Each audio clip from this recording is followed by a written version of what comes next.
Hello, everyone. I'm Shannon Thigpen, and I'll just wait just a few moments to get my guest situated, and we will start. I'll introduce myself and my guest. Let's see, hearing from her.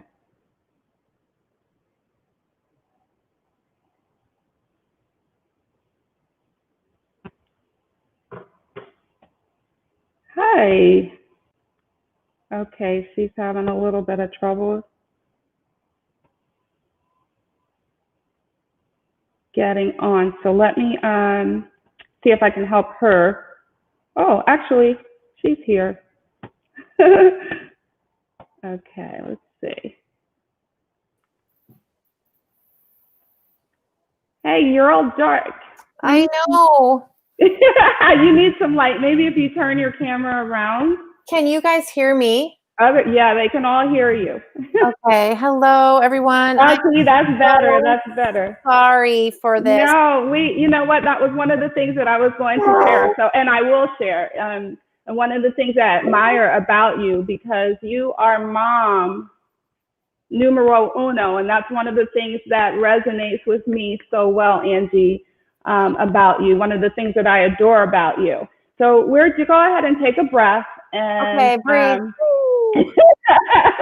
and we'll get started. We'll tell them a little bit about what was going on with your morning today. But I just want to say welcome to everyone. My name is Shannon. If for those of you that don't know me, I am a wellness mentor. I'm a certified personal trainer and fitness instructor. I love what I do. I've done it for 20 years. And right now I am on a day 20 of a 31-day weight loss challenge. And I asked Angie if she would come and speak to my participants. But then it dawned on me, you know what, Angie, first of all, her time is so valuable, and I'm so appreciative for her being here. And I know that what we're talking about today could help a lot of my friends and family on Facebook. So why don't I open it up to my other friends and family? So that is what I am doing. And so let me just tell you a little bit about Angie. She's worked in the health and wellness industry for over 25 years. She's a former nurse. She is a holistic wellness coach, an entrepreneur, and she is a speaker. She is a wife. She's been married to Todd for, if I'm not mistaken, 28, maybe almost 29. Oh, it's 30. It's 30. You got to change that on the website. So you're right behind me. You're right behind me. And she's coming. Is it coming up on 30, right, Angie? Yes. And I'm coming up on 32. So we both have anniversaries coming up. And Angie, but she's not a few children behind me, because Angie has 7 children. Bless her and Todd. And she has 3 beautiful grandchildren. Angie, in 2019, was a co-host on the Dr. Oz show twice in 2019. And let me just tell you that I first met Angie about 8 years ago, where a slew of circumstances, a slew of events happened, and my oldest daughter ended up going to a college in Iowa. And so while I was visiting my daughter who played basketball, I decided to go to a business meeting, and Angie was at that business meeting. And excuse me, of course I have the lawn people at my door right now. That's the best. That's the way things go, right? So excuse me for that. But anyways, I met Angie that day, and it was a quick meeting, but she spoke, and her energy really resonated with me. I just, all her mission, what she stood for, and how much she loved her family. And you could tell that her family came first before everything. And so over the years, I've admired her. I've seen her on big stages and doing big presentations. And like I said, last year she was on the Dr. Oz show. And so I always admired her from afar. And then recently, I've been really blessed to be working with her more closely on a few different projects. And I'm so excited to have Angie here today. Angie, welcome. Thank you. That was such a lovely introduction. Thank you. And thank you all so much too. Shannon was talking about family, and I love that I can hear your lawn people in the background, because I was planning on 11 o'clock. You know, this is what I always talk about, and Shannon knows I always talk about this, the best laid plans. I'm a big planner, like to have a plan, but even the best laid plans, no matter how hard we try sometimes. And that's what happened this morning. So soccer games for the kids. Actually, it was one of our grandchildren whose soccer game was this morning. It was the first one we've been able to see. And they started late, and, but anyway, I appreciate your guys' patience, and I'm super honored to be with my dear friend Shannon. I can't believe it was 8 years ago. That's crazy. Yes, it's crazy. So much has happened. So much good things. Yeah. So many good things. That's right. And it's actually, so I'm going to jump right into the questions and why I asked Angie to come and what I asked her to speak about. Oh, I will say, because we're saying that so many good things happen, but actually it was as a result of the pandemic that we reconnected. A series of events happened, and the pandemic happened, and now we're working together. Right. So it's amazing. Right. It's amazing. Right. Okay, so here we are with my first question for you, Angie. Yes.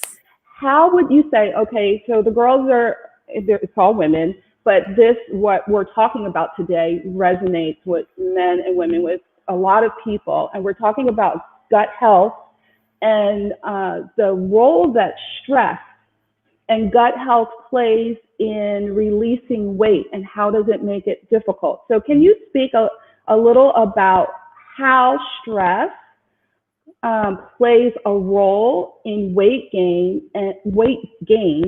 and making it more difficult to lose weight? I feel like that is a very layered question, but such a good one. And I think probably really relevant during this time, even especially with people. Things are different, your life looks different, our responsibilities, everything is shifted, a lot of stress. So just, we all know, I'm sure you guys are all been educated by Shannon and know that our gut is directly related to our brain. I think having the more stress we have, our cortisol levels go up, and that makes us store fat. And at a deeper level, stress can just derail all the things that we just talked about. A plan, we might have a really great plan, but when we are dealing with external stress, that just derails everything, and I think sometimes then we become harder on ourselves, and it just sort of builds, right? And so all that stress coming from the outside affects the inside, and our gut becomes unhealthy. It affects those cortisol levels, and then we just can't even make good decisions by the end of the day, So stress just wreaks havoc everywhere. That's the simple answer. It's just, it wreaks havoc everywhere, but definitely I love that you like to focus on gut health and what we can do to recover and heal our gut. Okay, great. Thank you, Angie, for that. Now let me ask you this, and this question I derived from just looking at your website, angiegraywellness.com. I saw on there your blog, a question on your blog, and it spoke about the gut brain. And I don't know that many people, and like I said, you're not just speaking to the women that are part of the challenge, because I opened it up to the whole, all my friends and family that are on Facebook, okay? So can you speak a little bit about the gut brain? When I talk about that, I'm certainly not the expert. I have been super honored to work with extraordinary women in the field of the gut-brain connection. And really, I like to just dial it down to, at one time, as we were human beings, our gut and our brain were connected. very connected, and they still are, meaning, again, going back to whatever is going on in our gut directly affects how our clarity is and our thinking. And it's directly related to depression. Again, going back to our happy hormone, which is in our gut, the serotonin, cortisone levels are all affected by that. So I just like to really simplify it that, yes, they were actually connected before through one vagus nerve. Is that the right one? They were all connected at one time, and now they really still are. And, even at just an intuitive level, we know, right? Like, if you're not taking care of yourself, if you're eating a bag of chips every night and you're not moving your body, how do you feel in the morning? Do you feel good about yourself? Do you have clarity of mind? All those things start to derail. And it's not that you can't have a pizza night with your family. I mean, hello, I love a pizza night with my family. But if I am not moving my body and I'm making those habits become the norm, then your body's pretty clear with us if we're paying attention, if we're being mindful. And that's a whole nother thing we could do, talk about mindfulness. But if we're being mindful, we know when our body is saying, hey, okay, let's get back to things that are going to make you thrive and feel good about you. So that is the gut brain connection that I like to talk about. I don't get super sciencey, because for me, it comes down to, how do you feel about you? And if you're not feeling good about you, everybody else and everything else is affected. So I don't know if that answers your question. Yes. And it's so good that you said that, because the whole first week of the weight loss challenge, all we focused on, primarily, although diet and exercise was all a part of the whole program, the emphasis was believing and breathing. So when you talk about the mindfulness, because stress has a lot to do with the way that we're perceiving things, the way we look at things, and what we believe. So even having a belief that you can release the weight, having a belief that during COVID you can still find some peace and joy. It really matters what it is that we're thinking and breathing through some of this. So those are really, really good points. Thank you for bringing that up. Now, one of the things that you do is, with your speaking engagements and your coaching, is you bring into perspective for executives and C-level nurses the mastering of communication. And I wanted to ask you about the connection of stress, our gut health, and our ability to communicate. So how, in your mind, can communicating better communications, whether it be with our family or whether it be at the job, can help us with stress and ultimately not only weight loss, which a lot of people just like to look at weight loss, but all of the other health benefits, including stress management that you get? That is like my favorite question of all time. And this might be very unprecedented, but I would actually like to, you're going to kill me. I would love to flip that question and ask you what you think, because y'all, Shannon is amazing at what she does. And that's my jam, is to talk about relationships, communication, and all the things that she just talked about, and how it directly relates to your gut brain. All that stuff is what I love, love, love to talk about. And I'm a leadership trainer around communication and relationships negotiation. But Shannon is also a rock star. And so could I ask you what you think it has to do? She's going to kill me. What you think? You're right. I know. That's not how this is supposed to be going. You tell me, because I think that's a great question. And I'll build on that if I need to, but you'll probably knock it out. All right. So, Angie, that's not how this is supposed to So go. I'll repeat the question for you. I'm going to repeat my question. Okay. The question is, how does what I do around training, leadership training, teaching about communication, negotiation, and relationship mastery, so communication, how does that relate to how we are managing stress? Why is it important? Why would that have anything to do with the other? Learning how to be a better communicator in your relationships, why would that have anything to do with stress? Well, certainly, Angie, and I know why you're doing this. because Angie is the expert as far as mastering communication. And I'm doing some coaching with her. So I feel like I'm in a test right now. No, and I just kind of reeled myself into that. But no, if it's not about relationships, this is what my pastor said. If it's not about relationship, it's not about anything, right? So everything that we do has to do with us relating to other people. And different people have different communication styles, and how we're relating to people can either uplift them and us or stress us the heck out, right? So,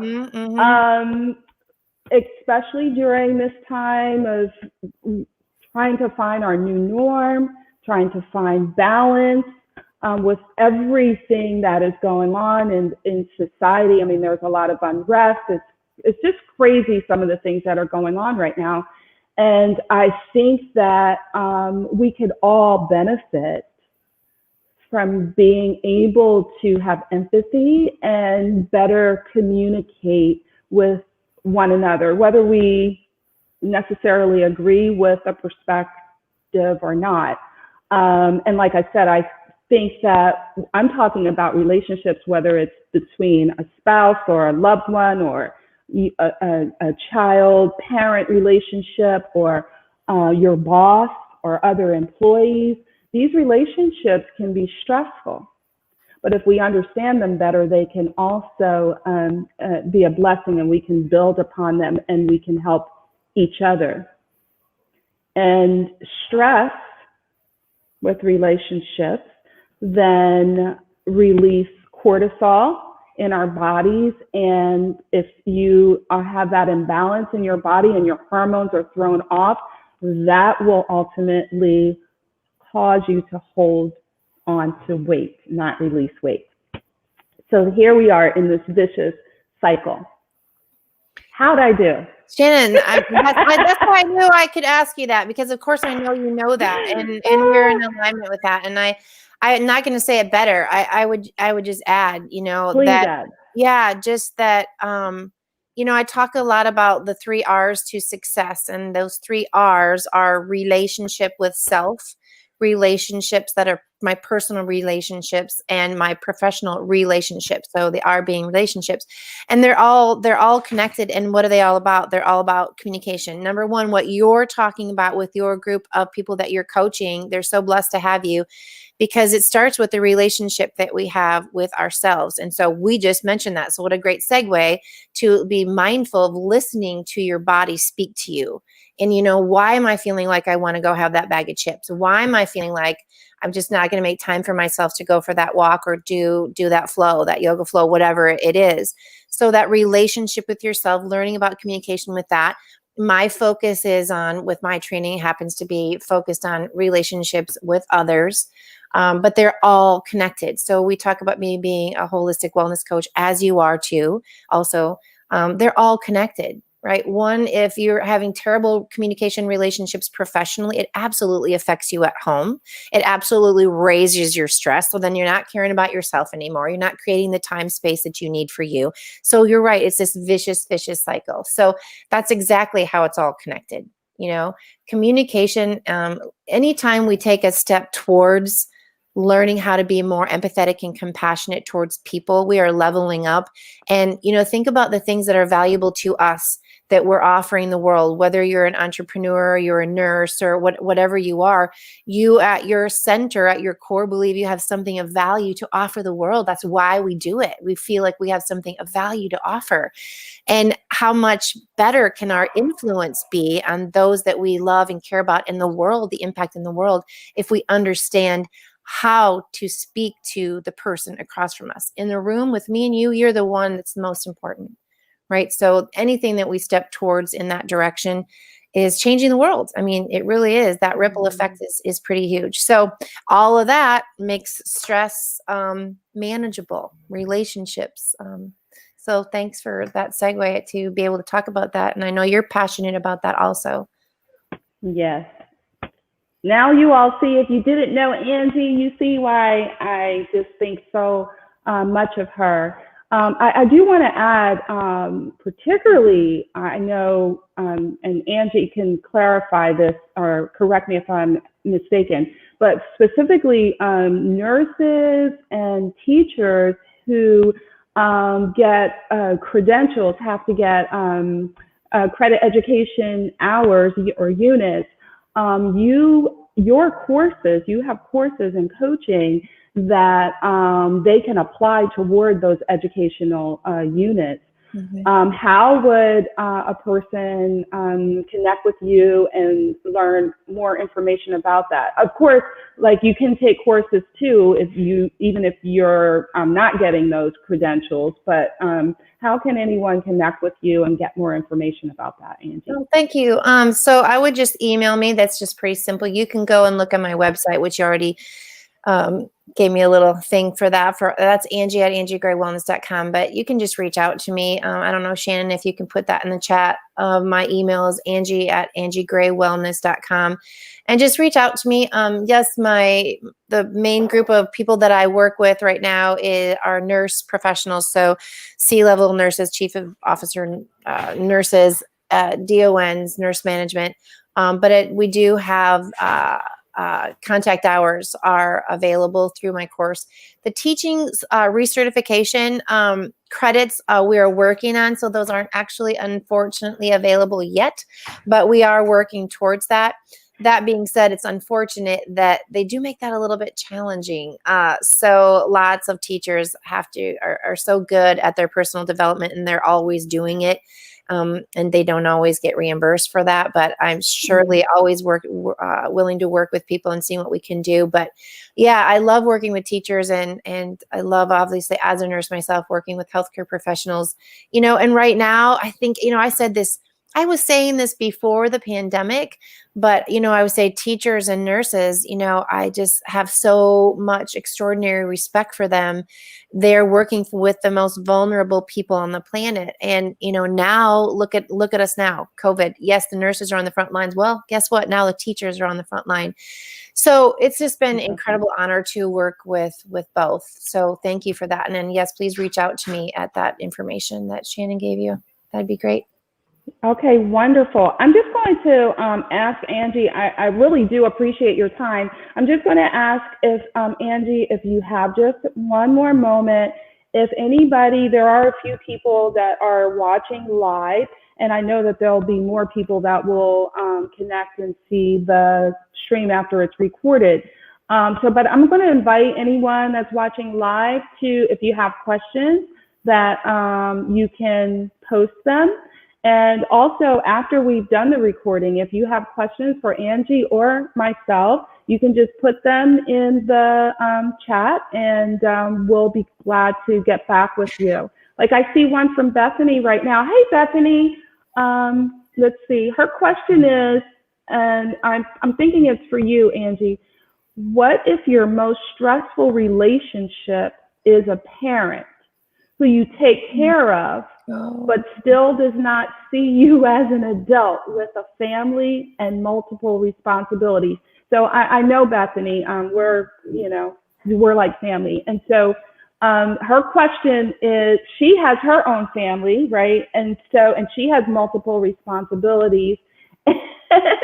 Hi, Bethany. And I know Ms. Benson still sees herself as the parent for sure. So what would you say, Angie, about the stress associated with that relationship? Oh, man, thank you for asking me that question. My heart goes out to you. What a caring person you are, and you must love your mama a lot. And it's a lot. That's a lot. I think if I could know a little bit more about your mom, but what we do, what I teach is, and Shannon can do this with you, Bethany. So Shannon can help you with this as well. And I'm happy to get on a conversation with you. But anytime that I'm going to give you a quick story, okay? And I don't know what your time is, Shannon, but we're good. Okay, we're good. Okay. So this is what I do, right? And of course, I'm talking to my kids and I'm learning about my children. So even when I'm not a master yet, Okay. It'll be a process to become a master, but I am good at it. But here's an example. I sat down with my 19-year-old son, and they've been hearing this, and we've been teaching it to them, and they use it and they apply it to their life. But we sat down and we had this conversation, and it wasn't going well. And, inside I'm always like, I'm supposed to be good at this, whatever. And he's actually saying that back to me, you're supposed to be good at this, blah, blah. And we're very close, but sometimes us close people. But what he really said at the end of that conversation, to make that a short story, he said, Mom, it only takes one person to level up. So I knew that message, but to hear it from my 19-year-old was pretty special because it was super wise. And that's what I would share back with you, Bethany. If you can understand or predict what your mom's values are around communication. And it's so interesting to me that those that are closest to us, we miss the mark. Like, we think we should know how to communicate to them, but what we're really doing is communicating to them through our own values, right? And we expect them, we're like, why don't you get it? Well, it's not because they don't care about you or they're terrible people. It's because they really don't get it. They just don't. But once you do, so it's like, you don't know what you don't know, but once you know, now you know.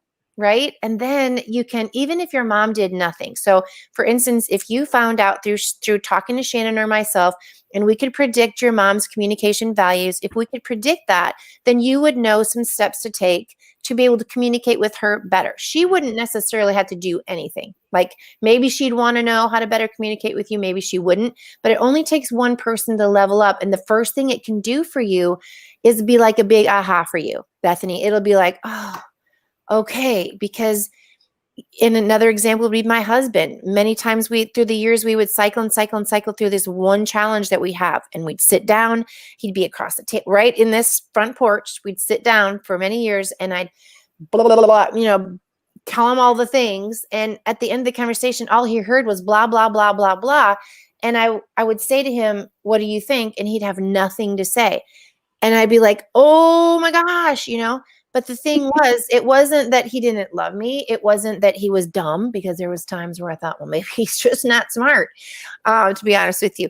But it really was because of several things. And once we could connect on that, we had more empathy for each other. We had more compassion for each other. So instead of me going to the space and the story that I would tell myself that you're dumb and that you just don't care, which sounds terrible, but that's how we feel, right? I knew I could roll that story back and go, okay, wait, that's not the story. The story is, I can just rephrase what I'm trying to say, so he actually receives it better, and then we're on the same page. So it really would be, I would highly recommend that you talk to Beth or to Shannon a little bit. You can figure out what's important to your mom, and you just start that way. You just start tweaking your conversation. You're not tweaking who you are. You're just tweaking how you're speaking to her, or the words that you might include, for instance. But let me add a little something, because speaking to you now as the nurse as well, right? Mm-hmm. Nurse part of you as well. I know that, and Bethany says she always speaks to her mom respectfully, and she does. Oh, yeah. Her mom, Mrs. Benson, is 90, maybe? Mm. And she's very, very high intelligent, right? Highly intelligent, highly independent, mm-hmm. right? And I mean, she still lives in her own home, and she's very like, for a 90-year-old, very strong, very fit. So, mm-hmm. yeah. And so she's 85. She's 85, Bethany said. So I do know those things. And do you want to add anything else to what I just said? But I think it's her strong personality, when you're dealing with an aging adult. And Bethany is, even though she is a leader in the family, she's the baby. Out of the 3 daughters, she's the baby. So I'm sure she's still seen as the baby, because in our group of friends, Bethany is seen as she's the old lady, but she's seen as the baby. She's mm-hmm. the youngest one out of all of us. Mm-hmm. And she says I'm on the mark. So yeah. Mm-hmm. Her mama sees her as the baby. Do you have anything else to add to that? Just knowing that little bit. I think without just knowing a little bit more, you told me some things about your mom, and her mom and I might be able to predict some things. But I think just any steps you can take towards that, understanding that your communication style is likely different than your mom's, or you wouldn't have this clash. So I'm sure you're respectful to her. It's a little bit similar to the love languages, only once you understand this methodology of communication, it actually lays over the top of the love languages too, and it's pretty beautiful. But it's just understanding, and then that will help you tell yourself a different story. And when I say that, I mean it will feel less. It will feel less personal. Does that make sense? Like, if you understand that what she's doing isn't on purpose, even it doesn't mean that it's okay. Like, I don't know what the situation is, but if someone's talking to you, for instance, disrespectfully or whatever, it doesn't mean it's okay. But you first want to come back and look at yourself to go, how am I presenting myself?